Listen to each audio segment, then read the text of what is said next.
नमस्कार, कसे आहात सगळे? मजेत ना? असायलाच हवं. आज मी तुम्हाला एक छोटीशी सवय लावायला सांगणार आहे. बघा करून, अगदी तुम्हाला सकारात्मक फायदा होईल. जेव्हा आपल्याकडे एकत्र कुटुंब पद्धती होती तेव्हा कसं घरातून निघताना आपण सांगून जायचो. आई बाबा असतील तर आई बाबांना सांगायचो, आजी आजोबा असतील तर आजी आजोबांना सांगायचो की आम्ही घरातून बाहेर निघत आहे. पण आता तशी पद्धत नाही. घरात नवरा बायको दोघंच असतात किंवा एखादा मुलगा असेल तर तो मोठा मुलगा असतो, पण कोणी कोणाला न सांगताच लगेच निघून जातात. पण तसं न करता जे तुमच्या घरात देवस्थान असेल किंवा देवाची एखादी छोटी मूर्ती असेल तर त्या मूर्तीला तुम्ही सांगून जा की मी आता घराच्या बाहेर पडत आहे, मी थोड्या वेळाने येईन.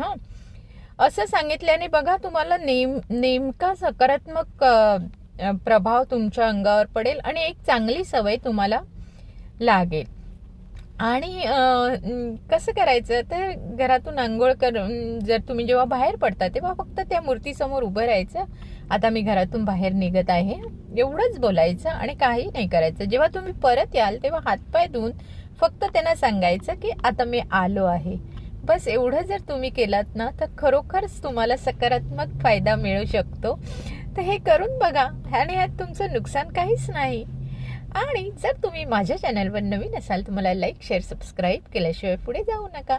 आणि हो, शिवाय तुम्ही कुठच्या देशातून पाहतात हे मात्र मला जरूर जरूर कळवा.